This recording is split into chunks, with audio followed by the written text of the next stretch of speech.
قصه برگا باد خزونه میرن آدما از اونا فقط خاطره هاشون به جا میمونه. کجاست اون کوچه، چی شد اون خونه، آدماش کجان خدا میدونه. بوته یاسه بابا جون هنوز گوشه باغچه توی گلدونه، عطرش پیچیده تا 7 خونه، خودش کجاست خدا میدونه. میرن آدما از اونا فقط خاطره هاشون به جا میمونه. پرسید زیر لب یکی با حسرت، از ماها بعدا چه یادگاری میخواد بمونه؟ خدا میدونه. بوته یاسه بابا جون هنوز گوشه باغچه توی گلدونه، عطرش پیچیده تا 7 خونه، خودش کجاست خدا میدونه. میرن آدما از اونا فقط خاطره هاشون به جا میمونه. Hello, welcome to another episode of Food Farm Talk on CFRU 93.3 FM. I am your regular host, Abdul, and today you might be wondering why we are starting this episode with a foreign song. And just to tell you that today's episode we dedicated to the many Canadians who lost their lives in the plane crash in Iran. More specifically to our 2 University of Guelph students that were lost in this tragic accident. People I knew in person. So, we're still talking about food and agricultural issues, which will come later in this episode. But I'm going to dedicate the first few minutes to talk about the life of these 2 important people that we have lost, and to give you a brief background of the song you have heard, which is a Persian song sung by Rajul Najafian. The song is titled Miran Adama, which directly translates as People Will Pass Away. And at this point in the Canadian landscape and the environment here at the University of Guelph, and just like in the 19 universities across the country that held a memorial service today, or I must say yesterday, to remember the lives that were lost in this tragic accident. This song reflects on how the passing of time brings us nothing but the passing of people as well. So it starts by telling us of a strange rule, and this strange rule refers to death, and it's a rule that is unavoidable. at this point in time. So like I said, without dwelling much on the inevitability of death, I want to take this moment to give a minute of silence to our two University of Guelph students that were lost, and to share with you a brief background and brief story about these two people as well. So let's take 30 seconds and get back.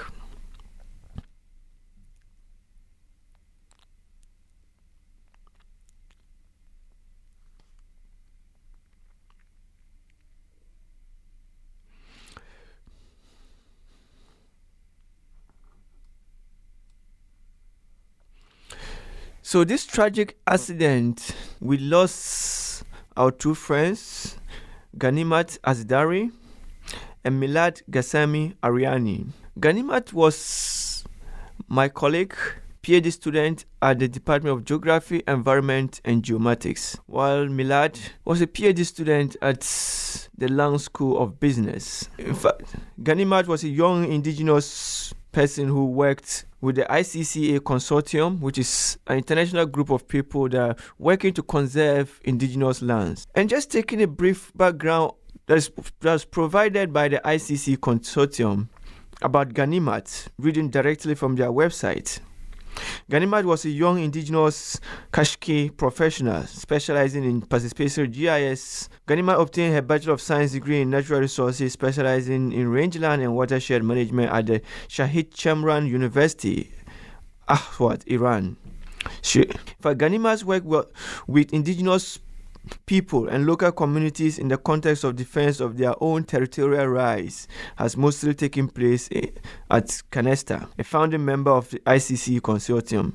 Ghanimat helps communities to develop GIS maps of their territories, ancestral domains, ecological assets, to understand trends of change and to identify threats to their territorial integrity, such as land invasions, occupations, land use changes, and land allocations by government agencies. Ghanimat actually was an active ethnobotanist. She was helping to establish a national government tribal herbarium in Iran and rangeland studies. She dedicated her life to protecting the lands and resources of indigenous people, not only in Iran, her native land, but in Canada.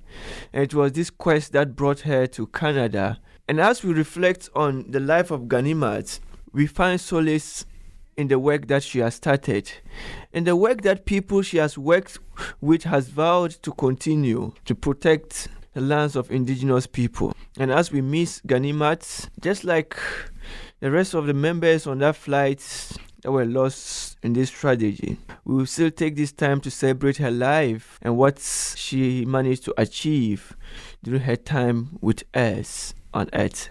And just like Ghanimat, Milad Ghasemi was an Iranian PhD student here at the University of Guelph. Milad started his PhD last summer, and that was the first time I met him. Milad was a soft-spoken person, and numerous accounts, including my own accounts, can attest to the fact that Milad was a very forthcoming person who was lovely and never hesitated to help, and always asking to know how he could be of help to people he met. And just like Ghanimat, Milad dedicated his life to finding a cause, to working in the business field, to ensure that marketing of products were done in an ethical manner. Milad spent a very short time at the University of Guelph, just like Ghanimat, but the tributes that people have provided all attest to the resource that we have lost, not just as a community here at the university, but as a nation and as the world as a whole. And just as I speak and become passionate about this, and as I reflect on the time that I spent with these two people, I cannot help but to share with the pain that all Canadians are going through right now, as this tragedy has touched what I would say every province and every household in one way or the other in Canada and beyond. As we continue to mourn, I want us to also use the opportunity to reflect on their lives and to celebrate the time that we've spent with them, to celebrate their works, to celebrate their achievements, both their shared and individual strides and achievements. that they attained in their lives. So I want everybody, and what I will say in the last part of the song I used to introduce this show, the last phrase in the song, it was in Persian, says, God knows. Yes, obviously, we take solace in the fact that we shared very good times with these wonderful people that have touched our lives, and we can only be grateful for the time we shared with them.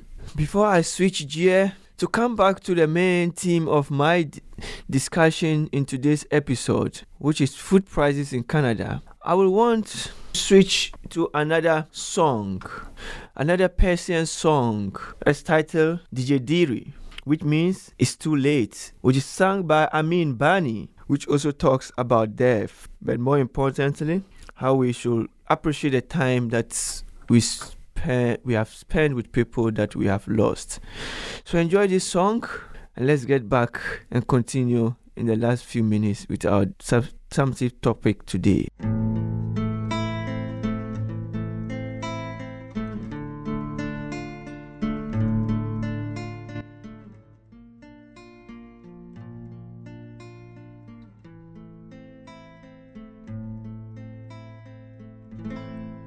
هنوزم چشمای تو مثل شبای پرستاره است، هنوزم دیدن تو برام مثل عمر دوباره است، هنوزم وقتی میخندی دلم از شادی میلرزه، هنوزم با تو نشستم به همه دنیا میارزه، اما افسوس تو رو خواستن دیگه دیرن،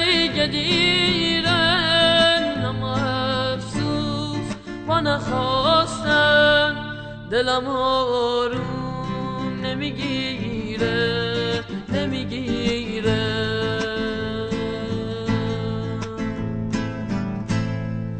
تا گلی از سر ایوونه تو پشمرد و فرو ریخت، شبنمی غم زده از گوشه چشمان من آویخت، تا گلی از سر ایوونه تو پشمرد و فرو ریخت، شبنمی غم زده از گوشه چشمان من آبی، دوری بین من و تو دوری ماهی و دریاست، دوری بین من و تو دوری ماه و تماشاست، اما افسوس تو رو خواستن دیگه دیرم،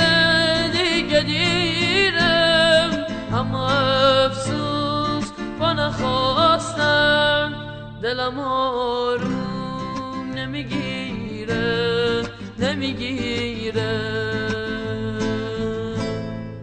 اما افسوس تو رو خواستن دیگه دیرم، اما افسوس با نخواستن دلم آروم نمیگیره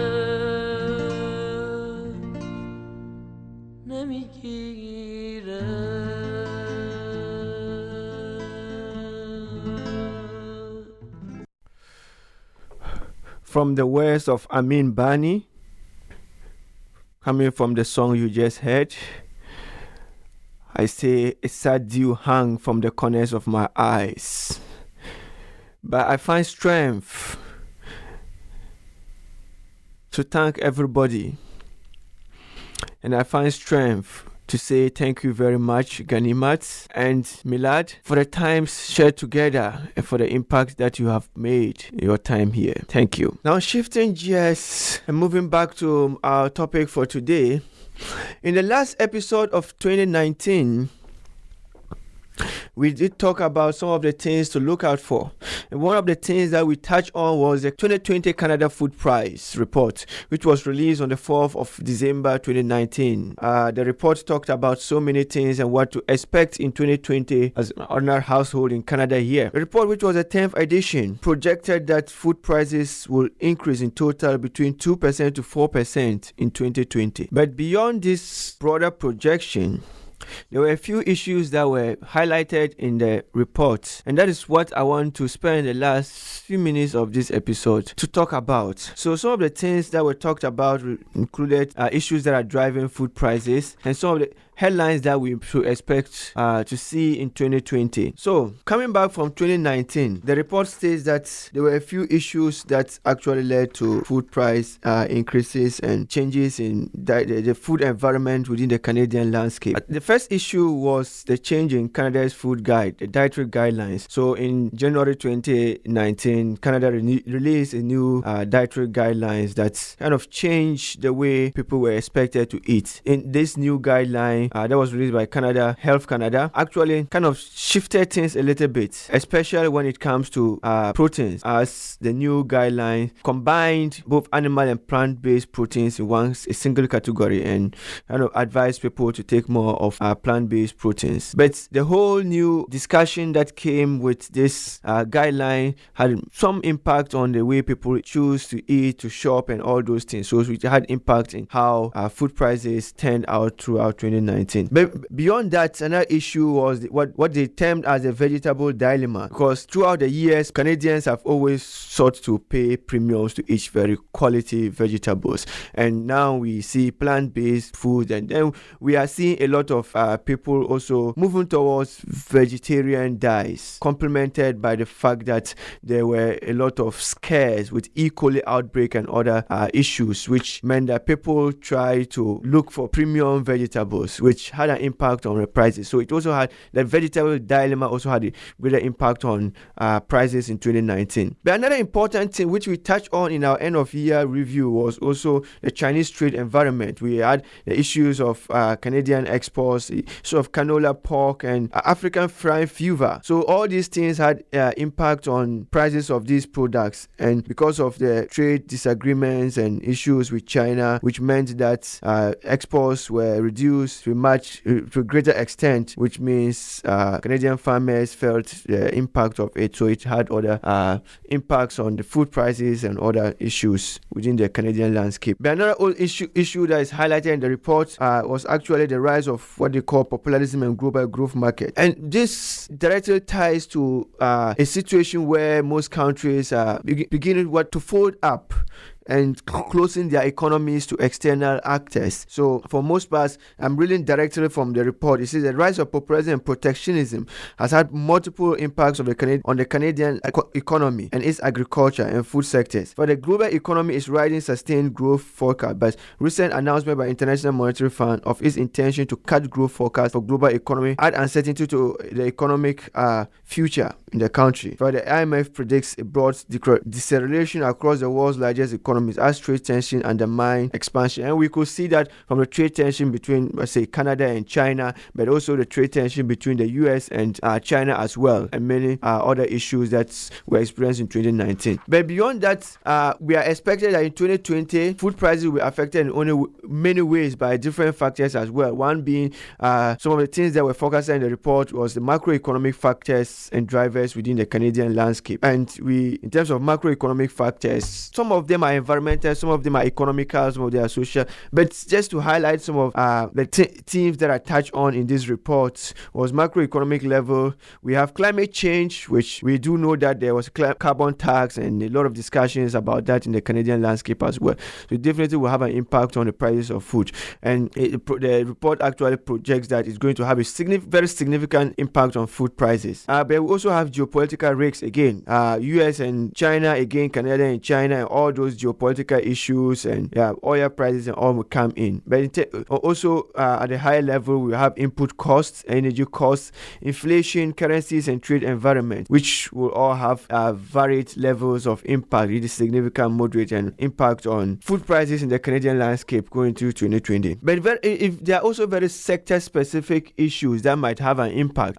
One being food retail and distribution, which is expected to have a significant impact in terms of decreasing the prices of food actually, but also food processing figures which might have a very significant impact in increasing the prices of food. And policies and regulation, consumer awareness, how people become more aware of what they eat and what they look out for in grocery stores, all these things will come into play in terms of how food prices will play out in 2020.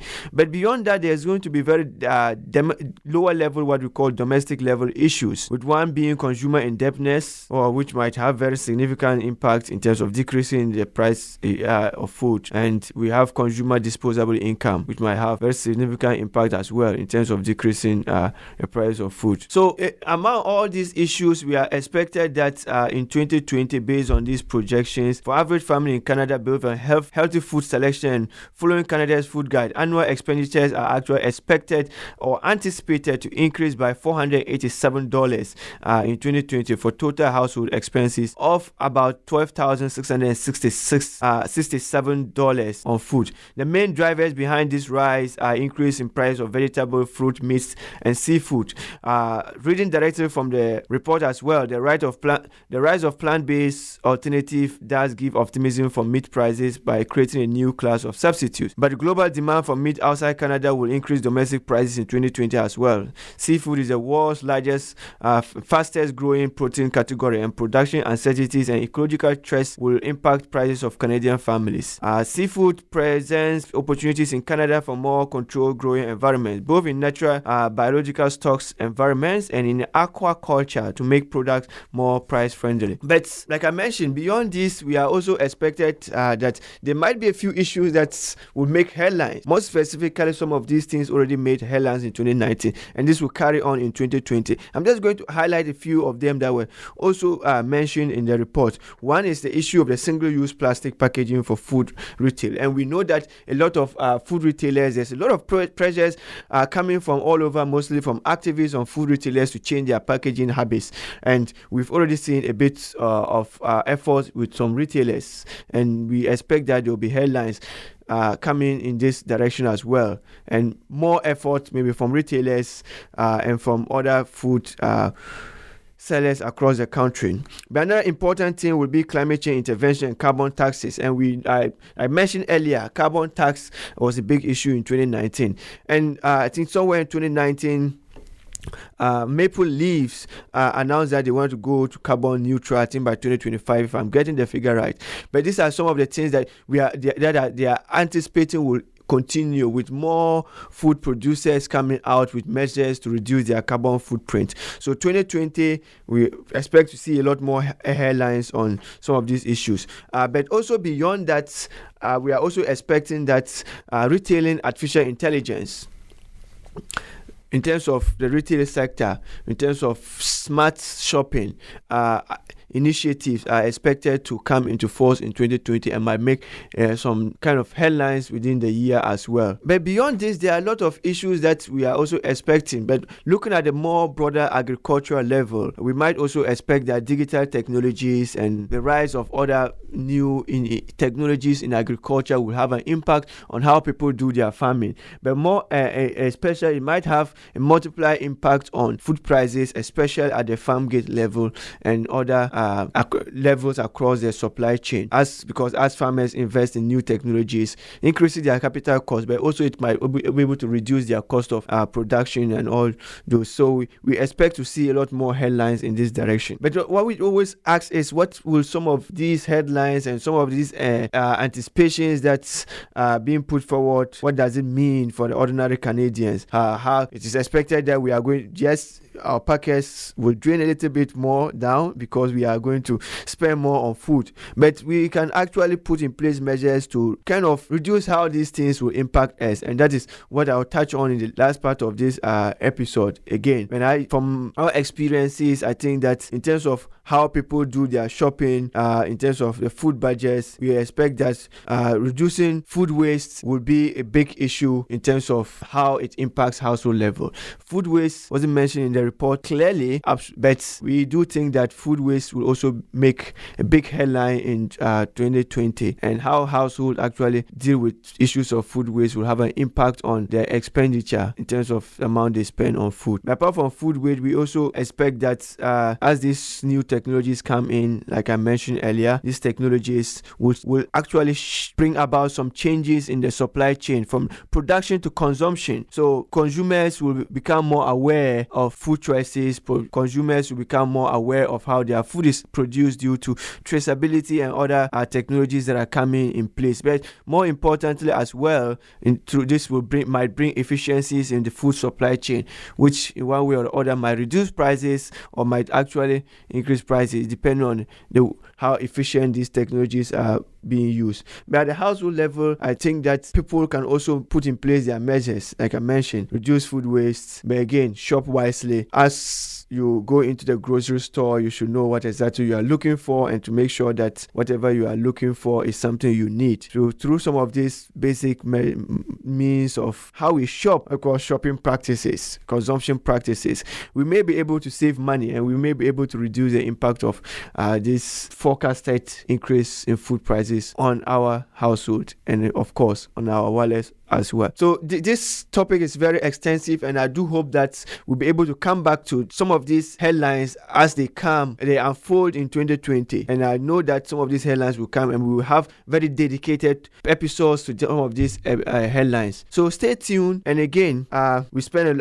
earlier part of this episode celebrating the lives of my two friends that were lost in the Iranian plane crash, and I do hope that you all join me as we celebrate the lives of my two friends and the lives of the two University of Guelph students and the life of all the 176 or so passengers that were lost in this tragic accident. So without talking much, I would like to end here and to thank you for staying tuned and for celebrating with us. As I will put it, I won't say mourning with us, celebrating the lives of our friends and continuously supporting this program.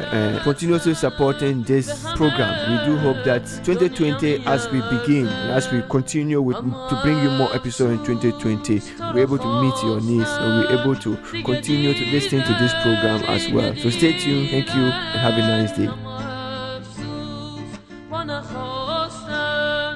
دلم آروم نمیگیره